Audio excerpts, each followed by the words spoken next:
Buenas tardes, en esta oportunidad vamos a hablar sobre los conceptos jurídicos fundamentales o, como a mí me gusta llamarlo, los ingredientes para hacer una norma.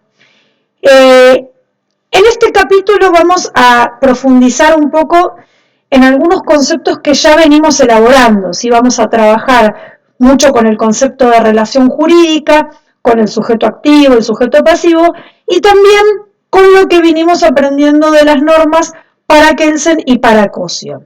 Entonces, para entender qué son los conceptos jurídicos fundamentales, nosotros vamos a observar que tanto en la norma de Kelsen como en la norma de Cosio, esto es lo que hacen con el enunciado normativo, es darnos una especie de formulario que tiene espacios en blanco que luego el legislador hipotéticamente completa, ¿sí? Kelsen nos propone una norma que dice que dada la transgresión debe ser la sanción, y a eso él lo llama norma primaria, ¿sí? Él lo que propone es un formato de juicio hipotético, como ya vimos en algunas clases anteriores, que dado A debe ser B.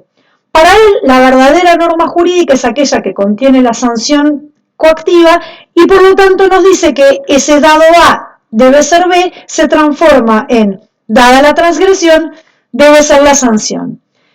Eventualmente, como una opción secundaria y en la que él sostiene que realmente no es necesaria esa opción, dice que también con ese mismo formato de dado A debe ser B, podemos enunciar la conducta lícita diciendo que, dado el hecho antecedente, debe ser la obligación, ¿sí?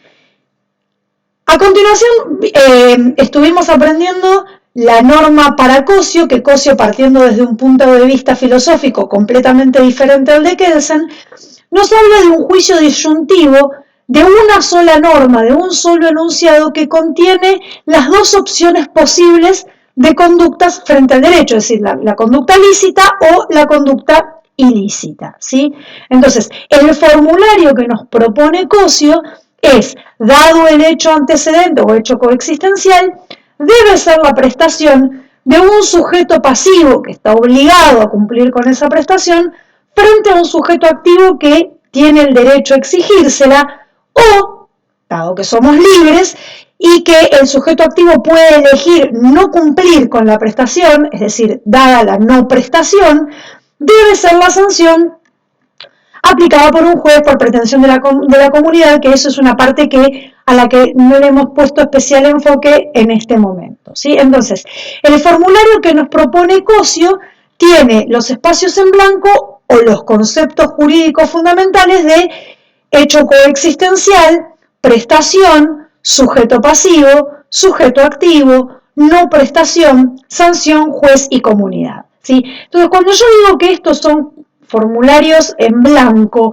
quiere decir que todos conservan el mismo formato y lo que va a ir cambiando es lo que se debe completar en ese espacio en blanco donde va el concepto jurídico. Entonces, donde va la prestación, el legislador va a poner la obligación de pagar el precio de la cosa comprada. Donde va el espacio de sujeto pasivo va a poner el vendedor que debe entregar la cosa cuando la vende. En el de sujeto activo, el comprador que tiene el derecho de exigir que el vendedor le entregue la cosa. Es decir, cada uno de esos conceptos los va a ir completando con la regulación específica que le quiera dar a la norma que está enunciando. Entonces, nosotros tenemos estas tres formas de estudiar los conceptos. Kelsen, al concepto de sanción, al concepto de transgresión, al de obligación y al de responsabilidad, le da una definición. Lo mismo hace Cosio con sus propios conceptos. Lo que nosotros vamos a proponer hoy es aprender estos conceptos a partir de uno que ya conocemos, que es el concepto de relación jurídica, y de formular 6 preguntas en torno a la relación jurídica cuyas respuestas nos van a dar diferentes conceptos jurídicos fundamentales. ¿Por qué entonces yo llamo a esta idea los ingredientes para hacer una norma? Porque si nosotros entendemos qué es el hecho jurídico o el hecho coexistencial o el hecho antecedente, si entendemos que es una prestación, si entendemos que es una sanción, si entendemos quién es el sujeto activo, si entendemos quién es el sujeto pasivo, si manejamos esos distintos ingredientes que son los conceptos jurídicos fundamentales, vamos a estar en condiciones no solo de enunciar normas, sino de, al momento de leer las normas o las leyes o los códigos, de poder interpretar si estamos frente a una norma que establece una obligación o si estamos frente a una norma que prevé una sanción o una transgresión, de poder reconocer quién es el sujeto activo y el sujeto pasivo en una relación, etcétera, etcétera. Entonces, vamos a poder armar y desarmar las normas porque conocemos los ingredientes con los que están hechos. Entonces, vamos a ver cuáles son estas 6 preguntas alrededor del concepto de relación jurídica. La primera pregunta es, ¿cuál es el origen de la relación jurídica? ¿O cómo nace una relación jurídica? Nosotros hasta ahora hemos dicho que una relación jurídica es una relación entre 2 personas que está regulada por el derecho. Es todo lo que sabemos hasta ahora, ¿sí? Son 2 personas que se relacionan entre sí y que esa relación se encuentra prevista en alguna norma jurídica. Pero ¿cómo nace esa relación jurídica? Entonces, la respuesta a esta pregunta es el hecho jurídico. Se llama hecho jurídico a todo aquel hecho natural o humano que hace nacer derechos y obligaciones. Entonces, a lo largo de nuestra vida, nosotros nos vamos encontrando en diversas situaciones en las que un hecho de la naturaleza o un hecho con intervención humana hace nacer derechos y obligaciones para distintas personas. Yo acá puse como ejemplo de hecho de la naturaleza el nacimiento de una persona. Que una persona nazca es un hecho natural, es un hecho de la naturaleza. Y ese hecho de la naturaleza, que es el nacimiento, origina derechos para el sujeto, o sea, derechos para el bebé, y obligaciones para los padres, por ejemplo. Entonces, el hecho natural del nacimiento hace nacer derechos y obligaciones para las partes que intervienen en esta relación. Un ejemplo de hecho jurídico humano sería, por ejemplo, la celebración de un contrato, ¿sí? En este hecho intervienen 2 personas y de esa celebración del contrato surgen derechos y obligaciones para las partes que intervienen en el contrato, ¿sí? O sea, es algo completamente diferente al hecho de la naturaleza. Entonces, este es el concepto de hecho jurídico. Los hechos jurídicos que pueden aparecer en una relación jurídica, ya vimos esta primera clasificación, o pueden ser naturales o pueden ser humanos. Asimismo, los hechos humanos pueden ser involuntarios o pueden ser voluntarios. ¿Cómo podría ser un hecho involuntario que generara obligaciones y derechos para las personas? Supongamos que yo vengo caminando por la calle, me tropiezo con una baldosa floja y cuando me caigo arriba del capó de un auto y lo abollo todo, ¿sí? Entonces, yo no me quise caer. El acto de caerme y de dañar el capó del auto es totalmente involuntario, porque yo no fui a saltar arriba del capó, sino que me caí y lo abollé. Ahora, como yo me caí y abollé el capó del auto, esa situación, ese daño que sufre el auto, hace nacer el derecho del dueño del auto a reclamarme a mí que yo le pague los daños, porque haya querido o no haya querido, el capó se lo abollé yo, ¿sí? Entonces, es un hecho humano involuntario que hace nacer el derecho del dueño del auto y la obligación mía de reparar los daños, ¿sí? A su vez, el hecho humano voluntario, o sea, aquel que se hace con intención de hacerlo, puede ser también un hecho ilícito, ¿sí? Que también haga nacer obligaciones y derechos para las partes. Si, por ejemplo, yo hurto un objeto, un celular, una cartera, lo que sea, es un hecho humano, es un hecho voluntario, pero está prohibido por la ley.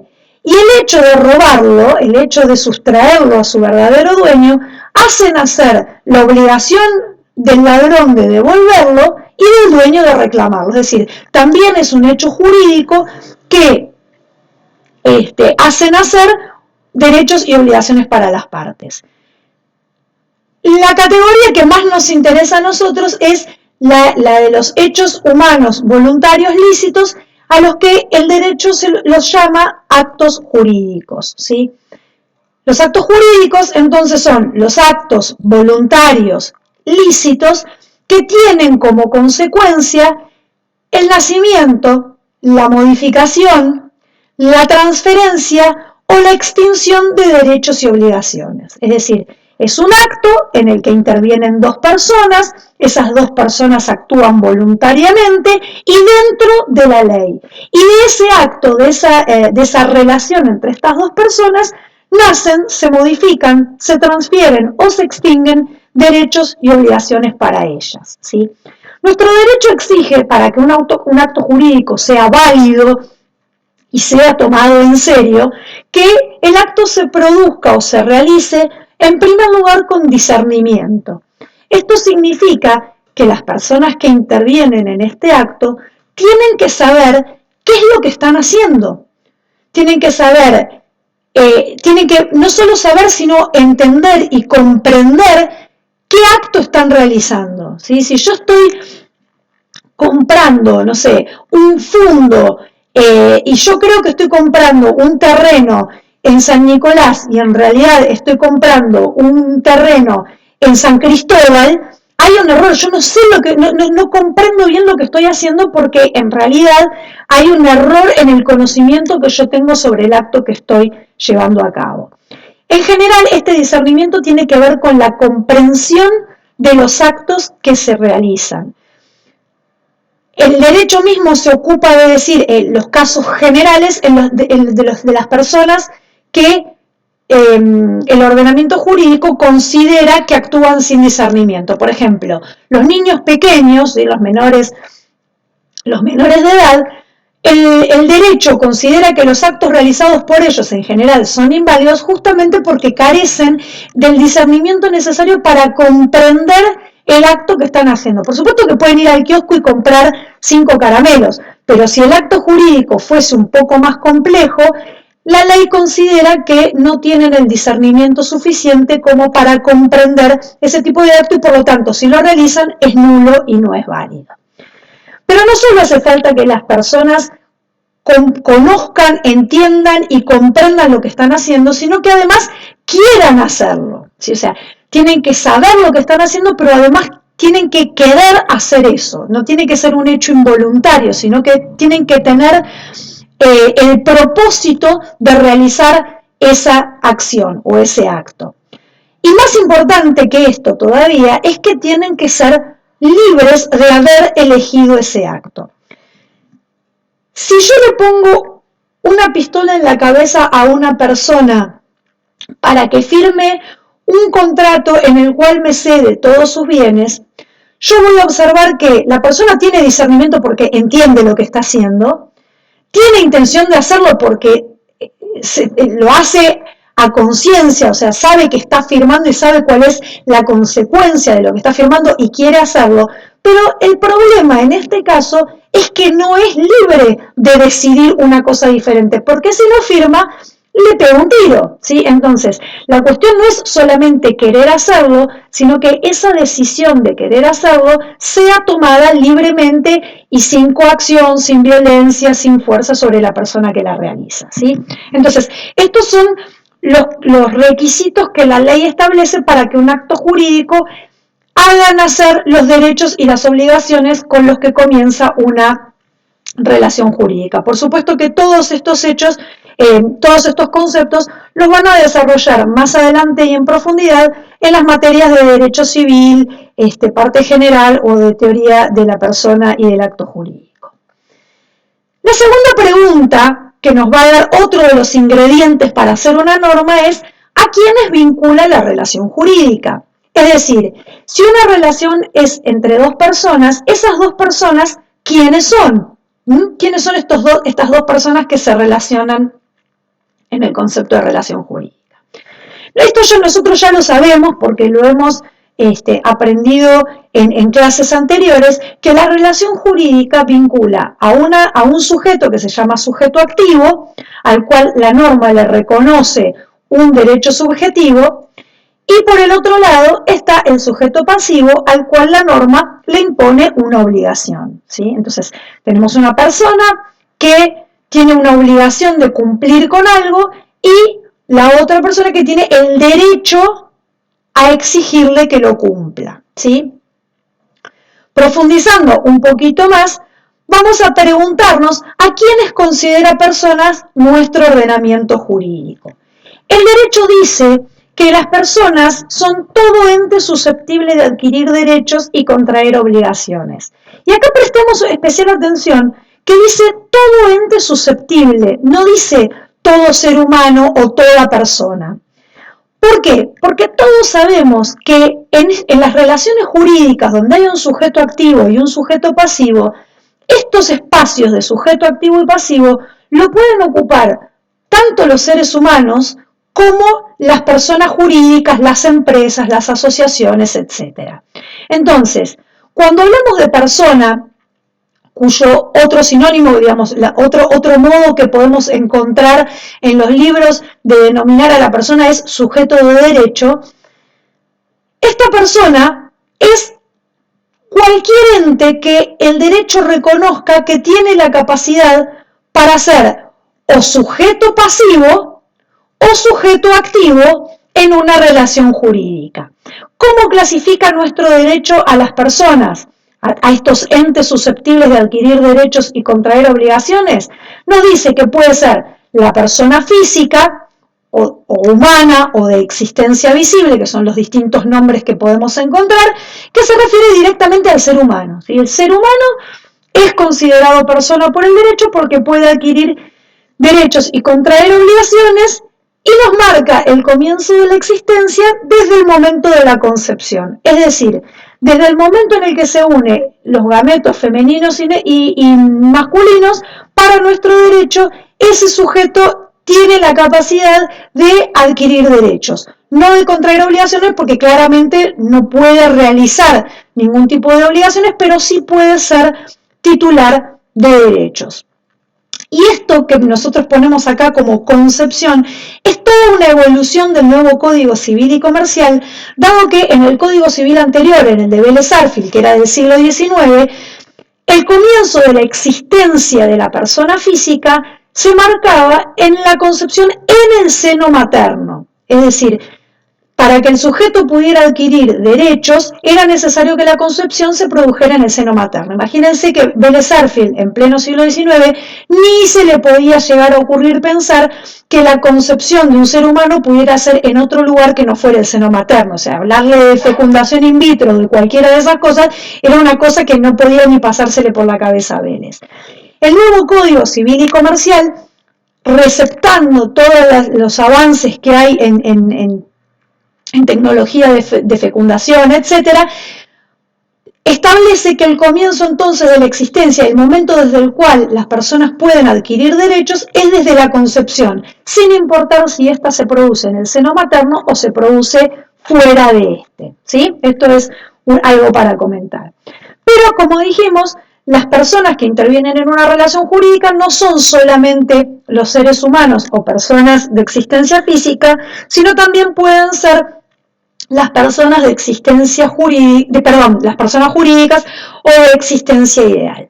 Y la clasificación que nuestro código hace es que estas, de acuerdo a su conformación y de las normas por las que se rigen y de los requisitos que tienen que cumplir, pueden ser públicas o pueden ser privadas. ¿Sí? Dentro de cada una de estas dos categorías también hay otras subclasificaciones.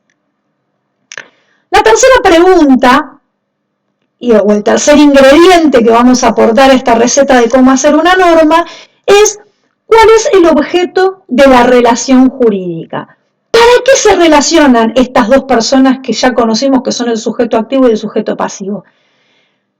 Nosotros partimos de la base de que todo acto voluntario, toda acción, toda conducta voluntaria tiene una finalidad, tiene un objetivo. Entonces, ¿cuál es el objetivo o el motivo por el cual estas dos personas entran en una relación jurídica? Y la respuesta es lo que denominamos prestación, también conocido como obligación, ¿sí? Las partes se intervienen en esta relación jurídica, una para obligarse, para cumplir con la obligación que le impone la ley, y la otra para exigirle al obligado a que cumpla. Las obligaciones que reconoce nuestro derecho son de tres tipos. Las obligaciones de dar, en la que el sujeto obligado justamente tiene que entregar alguna cosa, que puede ser un objeto, puede ser dinero, puede ser un inmueble, puede ser cualquier cosa que tenga que entregar o dar. Puede ser una obligación de hacer, en la cual la ley le impone al sujeto pasivo el cumplimiento de un acto, de una obra o de un trabajo, ¿sí? Yo acá puse como ejemplo un pintor que se obliga a pintar una casa. Entonces la ley le impone, si se hace un contrato en el cual el pintor es contratado por el dueño de la casa, la ley impone al pintor que cumpla con su obligación de pintar la casa, que para eso lo contrataron, ¿sí? O bien, la obligación puede ser una obligación de no hacer. Un ejemplo de obligación de no hacer podría ser, por ejemplo, si un canal de televisión contrata a una superestrella internacional para que aparezca en diversos programas de este canal. Cuando firman el contrato por el cual justamente están contratando a esta celebridad, agrega el canal una cláusula que dice que mientras dure ese contrato con el canal, tiene que tener exclusividad, es decir, no puede presentarse en ningún otro canal de la competencia. Fíjense que la obligación que le están imponiendo a esta estrella que contratan es de no hacer algo como presentarse en un canal de la competencia. ¿De qué manera cumple con su obligación, en este caso el sujeto pasivo, que es la estrella contratada? Justamente no presentándose en otros canales. Entonces, el cumplimiento de la obligación es abstenerse de la conducta que está prohibida, en este caso por el contrato. La cuarta pregunta o el cuarto ingrediente es: ¿qué consecuencias acarrea el incumplimiento de la obligación? ¿O qué pasa si decido no cumplir con mi obligación? Y en esto lo seguimos completamente a Cossio con esta idea de que los sujetos somos sujetos libres y que por lo tanto tenemos la opción o la libertad de elegir cumplir con la obligación o por el contrario no hacerlo. Entonces, está bien que la norma nos indique qué va a pasar si yo decido, por el motivo que sea, no cumplir con la obligación que me impone la norma. Y la respuesta a esta pregunta es lo que nosotros llamamos la transgresión, ¿sí? También entendida como no prestación, es decir, como incumplimiento de la obligación impuesta. Si yo no cumplo con la obligación que se me impone, estoy cometiendo una transgresión o un ilícito o conducta prohibida, que son los diferentes nombres que puede tener. ¿Qué pasa entonces si yo no cumplo con la obligación? Si yo realizo un ilícito, me van a aplicar una sanción, ¿sí? Y acá es interesante que nos detengamos un minutito porque solemos asociar la palabra sanción automáticamente con el concepto de cárcel, de prisión o de privación de la libertad. Y la realidad es que nuestro ordenamiento jurídico prevé también otro tipo de sanciones, no solamente la privación de la libertad. Y acá tenemos que hacer en principio una gran división, que es lo que son las sanciones civiles, que son aquellas que se aplican cuando se produce el incumplimiento de una obligación civil, o las sanciones penales, que son aquellas que se aplican cuando se comete un delito previsto en el Código Penal. Las tres clases de sanciones que contempla nuestro derecho son las resarcitorias, las represivas y las conminatorias. Las sanciones resarcitorias, que son las típicas sanciones civiles que yo les comentaba recién, lo que persiguen cuando el juez las aplica es que el deudor cumpla con la obligación que no ha cumplido, ¿sí? Volviendo al ejemplo del pintor que yo contraté para que pinte mi casa, supongamos que yo lo contraté, nos pusimos de acuerdo, le pagué un adelanto del precio que convinimos y el día que tenía que venir a pintar, el señor no se presentó. Acá no vamos a entrar a analizar cuáles son los motivos por los cuales no se presentó. Pero la cuestión es que el día indicado para tener que cumplir con su obligación, él no lo hizo. Entonces yo inicio una demanda, voy al juez y le digo, mire, yo contraté al pintor tal, le pagué un adelanto y el día que tenía que venir a pintar, el señor no se presentó. Yo tengo el derecho de exigirle el cumplimiento de la obligación. Entonces el juez me va a decir, tiene usted razón. Entonces yo sanciono o condeno al pintor a que vaya tal día a pintarle la casa, ¿sí? Eso sería una sanción resarcitoria que lo que busca es que efectivamente se cumpla con la obligación, porque a mí lo que me interesa es que me pinten la casa, no quiero otra cosa. Yo quiero que el pintor cumpla con aquello con lo que se comprometió. A este tipo de sanciones en las que se persigue el cumplimiento de la obligación que no se ha cumplido en el momento que correspondía, se las llama resarcitorias por identidad, porque lo que se busca es la misma obligación que se había acordado en la relación jurídica. Ahora bien, si supongamos que yo contraté al pintor, el día que tenía que venir no se presentó, y lo que sucedió es que, no sé, tuvo un accidente, pobre hombre, ese día que lo dejó imposibilitado y ahora no puede pintar más, el juez lo que va a decir es, yo entiendo que el señor no puede pintar, pero la realidad es que acá la profesora ya pagó por un trabajo que no se le ha realizado y ella lo que quiere es que le pinten la casa o si no, que le devuelvan el dinero y le paguen los gastos en los que ella ha incurrido por todas las molestias que se viene tomando porque la casa no se la han pintado, ¿sí?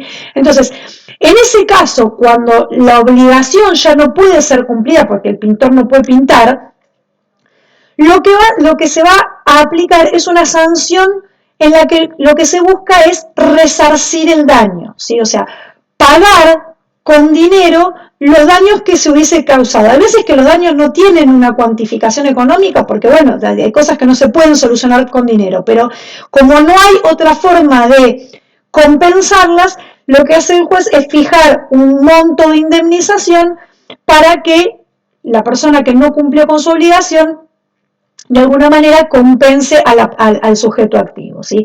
Ese tipo de sanciones se llaman resarcitorias por analogía. Estas, entonces, como les decía, son las sanciones típicas del derecho civil. Después tenemos otro tipo de sanciones, que son las sanciones represivas, en las cuales la finalidad cuando se aplican no es que se cumpla la obligación que no se cumplió en su momento, sino que persiguen un acto diferente al cumplimiento de la obligación. Cuando uno manda a una persona a la cárcel o la condena a pagar una multa o le aplica una pena de inhabilitación, en ese caso la finalidad de la sanción no es que la persona cumpla con la obligación, porque la obligación ya está, ya no se cumplió, ya no se puede cumplir, ¿sí? Lo que se intenta es aplicar otro tipo de sanción que tiene una finalidad distinta, que no es el cumplimiento de la obligación, ¿sí? Entonces, dentro de esas sanciones represivas, que generalmente son las penales, tenemos la pena de prisión, la reclusión, la inhabilitación, las multas, etc. Y por último, tenemos un tipo especial de sanciones que se llaman sanciones conminatorias, que también suelen ser sanciones civiles, que se las conoce también como sanciones accesorias, porque en realidad aparecen frente a una obligación principal o frente a una sanción principal. Supongamos en un juicio de alimentos que uno de los cónyuges le exige al otro que le pase alimentos por sus hijos, ¿sí? El juez, que entiende en el juicio, condena entonces al padre que le corresponda pasar los alimentos y le dice, bueno, usted del 1 al 5 de cada mes tiene que pasar tal monto de alimentos. Esa es la sanción, ¿sí? Eso es una sanción. Ahora, le agrega un puntito más a la sentencia y dice, si usted del 1 al 5 no paga los alimentos a los cuales yo lo estoy condenando a pagar, va por cada día de retraso en la cuota alimentaria que usted tenga, va a pagar un 1% sobre la cifra de lo que tiene que pagar.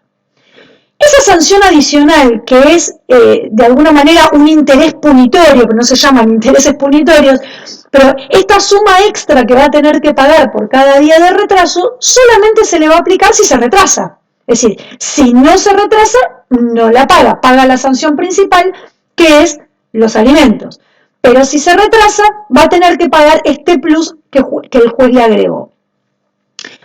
Y se llaman justamente conminatorias porque lo que buscan es conminar a la persona para que cumplan con la sanción principal. ¿Sí? O sea, es como una manera de decirle, vos estás condenado a hacer tal cosa, a cumplir o a pagar tal cosa. Y para que no se te ocurra no hacerlo, te pongo una pena adicional o una sanción adicional para que cumplas y estés convencido de cumplir en tiempo y forma. ¿Sí? Entonces, estas son las diferentes formas de sanciones que reconoce nuestro derecho. La quinta pregunta es, ¿qué consecuencias acarrea el exceso en el ejercicio de las facultades? O algo que podría parecer una paradoja como ser, ¿puedo abusarme de un derecho que la ley me confiere? Es decir, si la ley me autoriza a hacer algo, ¿yo puedo infringir la norma haciendo lo que la norma me permite? O sea, parece como una especie de contrasentido. Y esta cuestión ya la hemos visto cuando hablamos algunas unidades atrás del concepto de abuso del derecho, ya dimos algunos ejemplos, etcétera, así que no voy a profundizar en este tema que ya lo hemos visto en otra oportunidad. La última de las preguntas es ¿cómo se extingue la relación jurídica? Es decir, ¿cómo finaliza esta relación entre el sujeto activo y el sujeto pasivo? Esta respuesta la van a ir aprendiendo a lo largo de toda la carrera de abogacía en diferentes materias, porque la verdad es que nuestro ordenamiento le reconoce a muchos hechos, ya sea de la naturaleza o humanos, la facultad de poner fin a las relaciones jurídicas. Simplemente para dar un ejemplo sencillo, como para que no quede este tema así colgado y sin que se comprenda, por ejemplo, un hecho natural que pone fin a una relación jurídica es que una de las dos partes se muera. ¿Sí? Si una de las dos partes se muere, entonces la relación jurídica casi con seguridad que va a quedar extinta. El obligado ya no va a estar obligado y el otro sujeto no va a tener el derecho de exigirlo. ¿Sí? Eso sería un hecho natural que pone fin a la relación jurídica. Un hecho humano que pone fin a la relación jurídica podría ser en un contrato de compraventa, la obligación del comprador es pagar el precio, ¿no? Entonces, si en el momento en el que el comprador paga el precio, eso es un acto humano, un hecho humano, pone fin a la relación. Ya la relación no está más vigente porque ya está terminada, ya está cumplida de la manera en que la ley la indica. ¿Sí? Entonces, esos son dos ejemplos de hechos naturales o de hechos humanos que ponen fin a las relaciones jurídicas vigentes. Con esto terminamos, con esto ya, digamos, tenemos todos los ingredientes para que podamos elaborar una norma jurídica con el formato del formulario de Kelsen, con el formato del formulario de Cosio, con el formato de los que usan los legisladores cuando redactan las leyes o los códigos, pero ya somos capaces de reconocer cuando leemos una norma jurídica si se trata de una obligación, si se trata de un sujeto activo, si se trata de un sujeto pasivo, de una transgresión, de una sanción, etc. ¿Sí? Es decir, ya tenemos los distintos elementos con los que se arma una norma y ya podemos reconocerlos porque sabemos quién es cada uno y qué características tiene cada uno de estos conceptos jurídicos fundamentales. Así que muchas gracias. Les dejo acá algunos links de otras plataformas donde pueden encontrar más información sobre estos temas. Así que muchas gracias y hasta la próxima.